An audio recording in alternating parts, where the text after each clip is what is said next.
पहुंची। उसने तुरंत ही दौड़कर वह टोपी पकड़ ली और कपड़े से धूल झाड़कर तथा पोंछकर उस बूढ़े को दे दी। उसके बाद वे सब लड़के स्कूल चले गए।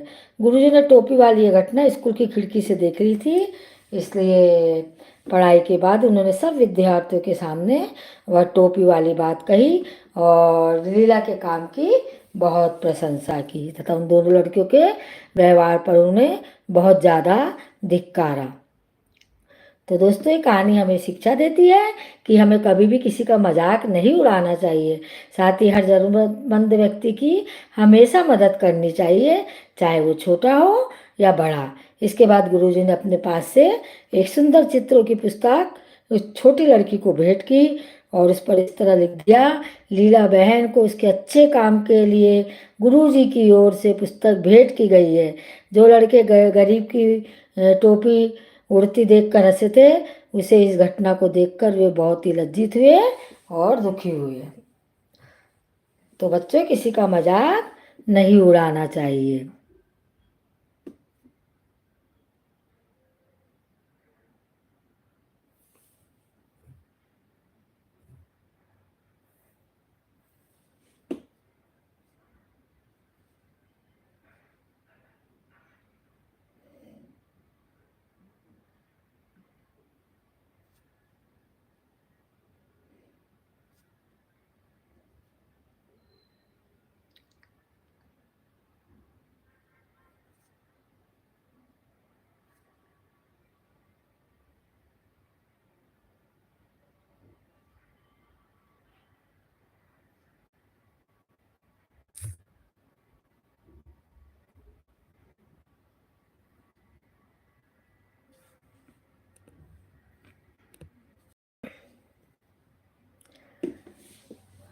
सुनिए, शरारती बंदर। एक समय की बात है, एक जंगल में एक शरारती बंदर रहा करता था। बहुत शरारत करता था, उधम मचाता था। बंदर सभी को पेड़ों से फल फेंक फेंक के मारा करता था। गर्मी का मौसम था, पेड़ों पर ढेर सारे आम लगे हुए थे और बंदर सभी पेड़ों पर घूम घूम कर आमों का रस चूसता और खूब मजे कर रहा था। नीचे नीचे आने जाने वाले जानवरों पर ऊपर बैठे बैठे आम फेंक कर मारता और खूब हंसता। एक समय हाथी उधर से गुजर रहा था। बंदर जो पेड़ पर बैठ के आम खा रहा था, वह अपने शरारती दिमाग से लाचार था। बहुत शरारत करता था, वो उसकी आदत सी बन गई थी। अब बंदर ने हाथी पर आम तोड़कर मारा।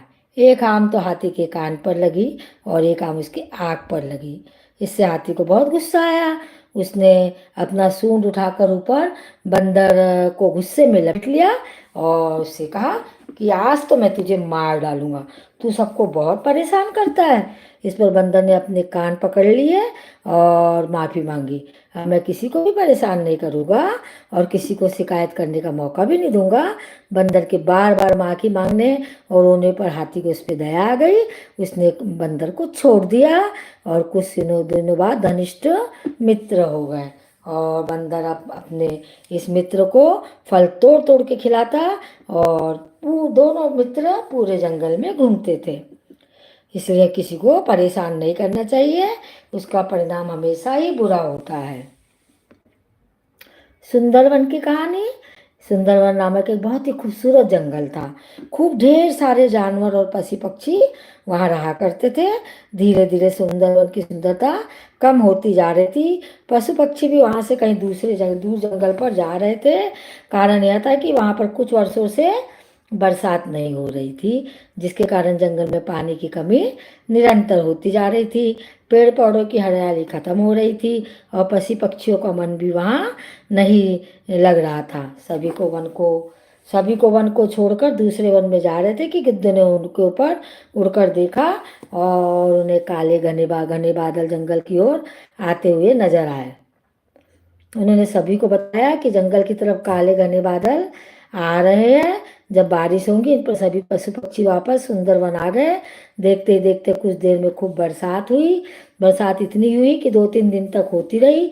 सभी पशु पक्षी जब बरसात रुकने पर बाहर निकले, तब उन्होंने देखा कि उनके तालाब